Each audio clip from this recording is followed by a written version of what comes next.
કર્મ કરીને તો એમાં 3 વિભાગ આવે. કર્મ કરી ત્યારે 3 વિભાગ આવે. પહેલો વિચાર, પછી ઈચ્છા અને છેલ્લે ક્રિયા. કોઈ પણ કર્મ કરી પહેલા વિચાર હોય, પછી ઈચ્છા હોય અને પછી ત્રીજી ક્રિયા હોય. અને વાસનાઓ અધૂરી રહી ગઈ છે તો અંદરની વાસના અધૂરી રહી ગઈ છે એટલે આપણે બે વસ્તુ લઈને જાય છે. જ્યારે મૃત્યુ પામી છે ત્યારે બે વસ્તુ લઈને જાય છે. એક વસ્તુ છે એને ભૂતકાળ ઉપર જ કામ કરવાનું છે. ભૂતકાળ બદલાઈ જાય એટલે એનો ભવિષ્યકાળ બદલાઈ જવાનો છે. આ કર્મનો સિદ્ધાંત બરાબર જાણી લો.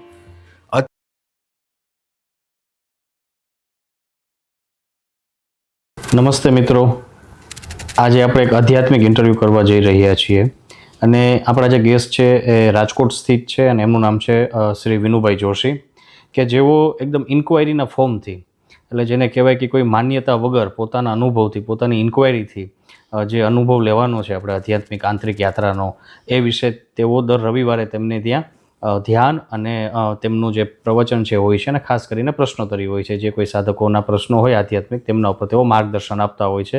તો આજે આપણે વિનુભાઈ જોશી સાથે આધ્યાત્મિક સત્સંગ કરીશું અને અલગ અલગ પ્રશ્નો પર વાતચીત કરીશું. નમસ્તે વિનુભાઈ, આપનું સ્પીક બિંદાસમાં ખૂબ ખૂબ સ્વાગત છે. શબ્દ સરસ યુઝ કર્યો, પ્રારબ્ધ. એટલે થોડોક જે કર્મનો સિદ્ધાંત છે, આપણે એવું માનીએ છીએ 84 યોની છે અને એ પ્રમાણે ગયા જન્મના કર્મ પ્રમાણે આ જન્મ મળેલો છે અને એ પ્રમાણે ગતિ થાય છે અને આ જન્મમાં જે કર્મ કરીએ એ પ્રમાણે આગળની ગતિ થાય છે. તો કર્મનો સિદ્ધાંત થોડોક આપની પાસેથી સમજવો છે કે એ કેવી રીતના કાર્ય કરે છે. આ જન્મમાં કોઈ સેવા કરીએ, કોઈ દાન પૂન કરીએ તો એનું કેવી રીતના એ પેલું એના માટે કર્મ કેવી રીતે બને છે. પેલું તો વસ્તુ છે કે કર્મ બને છે કેવી રીતે, આપણે એનો વિચાર કરીએ. એટલે આપણે કર્મનો વિચાર કરતા પહેલા આ કર્મ કેવી રીતે બને છે એના માટે આપણે પહેલો વિચાર કરી કે આપણી અંદર 3 બોડી છે. એક સ્થૂલ બોડી છે, એક સૂક્ષ્મ બોડી છે અને કારણ બોડી છે. 3 બોડી છે આપણી અંદર. હવે આ 3 બોડીની અંદર સ્થૂલ બોડીને તો આપણે સમજી છીએ. આપણે સૂક્ષ્મ બોડી અને કારણ બોડી એટલે એને એક બીજા નામ પણ આપી શકીએ, તમે સમજી શકો. એક વિચારનો વિભાગ છે. એક કોઈ પણ આપણે કર્મ કરીને તો એમાં 3 વિભાગ આવે. કર્મ કરી ત્યારે 3 વિભાગ આવે. પહેલો વિચાર, પછી ઈચ્છા અને છેલ્લે ક્રિયા. કોઈ પણ કર્મ કરી પહેલા વિચાર હોય, પછી ઈચ્છા હોય અને પછી ત્રીજી ક્રિયા હોય. અને વિચારે આપણે એનો કરી શકીએ કે જેનો અનુભવ આપણને થયો હોય એની કામના કરી શકીએ. જેનો અનુભવ ન થયો હોય એની કામના આપણે ના કરી શકીએ. એટલે વિચાર, ઈચ્છા અને ક્રિયા. આ વિચારને આપણે કારણ બોડી કહીએ છીએ, ઈચ્છાને આપણે સૂક્ષ્મ શરીર ઇમોશન બોડી કહીએ છીએ અને આ શરીર દ્વારા ક્રિયા કર્મ કરી છે. હવે વિચાર છે, હવે આ કર્મનું માળખામાં મુખ્ય વિચાર છે અને વિચારની અંદર વિચાર છે એ કારણ બોડી છે. વિચારની અંદર હેતુ શું છે, વિચાર છે એમાં આપણો હેતુ શું છે ને ત્યાંથી બધી વસ્તુ ચાલુ થાય. કર્મ ત્યાંથી શરૂ થાય. એટલે વિચારની અંદર હેતુ સ્વાર્થનો છે કે પરમાર્થનો છે, પેલું આ વસ્તુ છે. હવે તમે એમ વિચાર કરો છો કે હવે તમે વિચાર કરો કે તમારી અંદર જે પ્રકારનો હેતુ હશે ને એ પ્રકારનું એનું પરિણામ આવશે. તમારો સ્વાર્થનો હેતુ હશે તો સ્વાર્થનું પરિણામ, પરમાર્થ હશે તો પરમાર્થનું પરિણામ આવશે. એટલે કર્મ એના પ્રમાણે અસર આપશે. કર્મ બે પ્રકારની અસર આપે. એક કર્મ ઇન્સ્ટન્ટ અસર આપે. દાખલા તરીકે અત્યારે હું કોકનું અપમાન કરું છું તો ઇન્સ્ટન્ટ અસર એ થઈ કે મને અત્યારે મારું અંતઃકરણ બગડી ગયું. આ પહેલી અસર. ભવિષ્યની અંદર પાછું મારું રિવર્સ આવશે. આ બધી વસ્તુ રિવર્સ આવશે ભવિષ્યની અંદર. એટલે કર્મના 2 વિભાગ છે, એક તાત્કાલિક અસર, એક ભવિષ્યની અંદર અસર. હવે બીજું એમ કહો છો કે હવે આ કર્મ જ આગળ જાય છે. તમે એમ સમજો, આજ તમે જે છો એ કાલના અનુભવનું પરિણામ છો, ભૂતકાળનું પરિણામ છો. તમે અત્યારે તમે આમ જુઓ ને કે તમે લગભગ મને એવું લાગે કે આપણે વધારેમાં વધારે 15 કે 20 વર્ષ, ઓમ તો 10 વર્ષ જ હું કહું, 10 વર્ષમાં જે ઇન્ફોર્મેશન જે લીધી હોય ને જે માન્યતા આજુબાજુના જે પ્રકારના વાતાવરણ હોય, વ્યવહારો હોય, સંસ્કારો હોય એ પ્રમાણે આપણી માન્યતાઓ બની ગઈ હોય. અને આ માન્યતાને પછી થોડી દ્રઢ કરાવતા હોય આગળના જીવનમાં. બાકી એમ કહે છે કે 8-10 વર્ષની ઉંમર પછી આપણે શીખતા જ નથી, કાંઈ શીખતા. જો જૂનાને જ માન્યતા આપી છે. તો હવે તમે વિચાર કરો કે તમે આજે છો એ કાલનું પરિણામ છો. ગઈકાલનું પરિણામ ગઈકાલનું ના, એટલે આ સમગ્ર તમારી આગળ અત્યારે જે જ્ઞાન છે ને એ આજનું જ્ઞાન જ નથી. આજનું નહીં, પણ 5 વર્ષ પહેલાનું, 10 વર્ષ પહેલાનું, તમે હાવ નાના હતા ત્યારનું આ બધું જ્ઞાન છે. અને એને તમે ક્યારેય ચેલેન્જ નથી કર્યું કે આ સાચું છે કે ખોટું છે. એટલે હવે તમે વિચાર કરો કે અત્યારે તમે આ જો છો એ તમારા ભૂતકાળનું પરિણામ હોય, તો હવે પછી આપણે માનો કે આના પછી જે આપણે એમ કહી છીએ કે જન્મ છે, તો એ જન્મ તો અંદરની વાસનાઓ અધૂરી રહી ગઈ છે.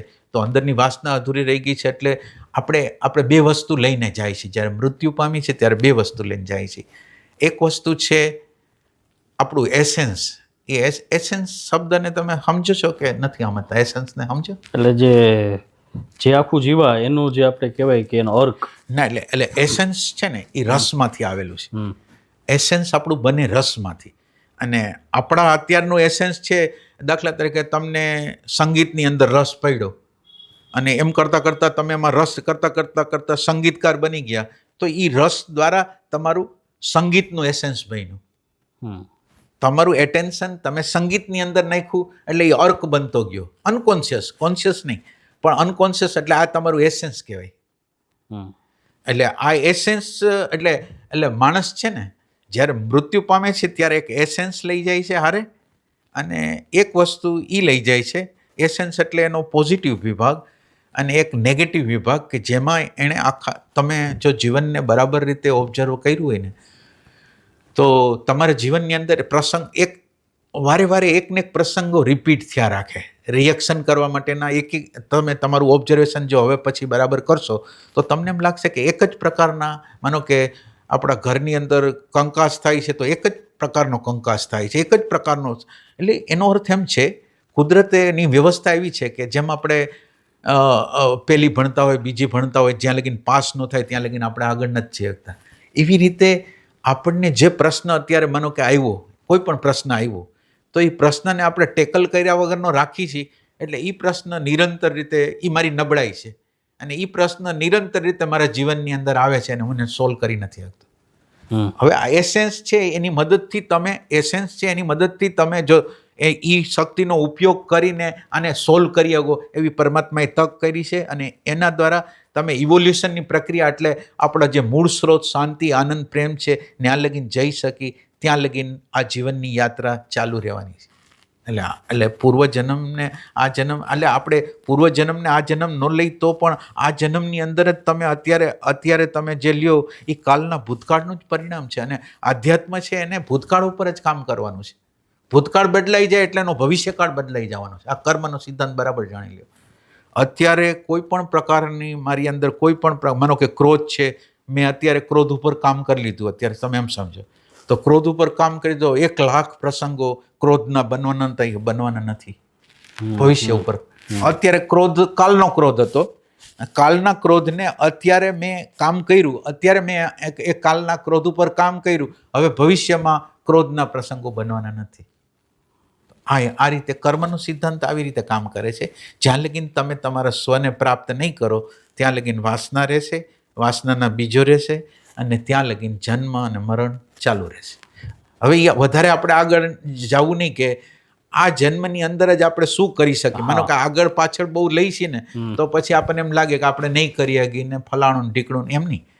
હવે જે હોય, માનો કે હાલો એ બધું છે, પણ અત્યારે આપણે શું કરી શકીએ એ આપણે કરવું જોઈએ. એટલે અત્યારે આપણે જેટલો અંદર પ્રેઝન્ટ મોમેન્ટનો અવેરનેસનો પ્રકાશ રાખશો એટલા અંશમાં અંધારું દૂર થતું જશે, એટલા અંશમાં આપણું ભવિષ્ય છે એ બહુ પ્રેમમય, આનંદમય ને શાંતિમય થશે. જી.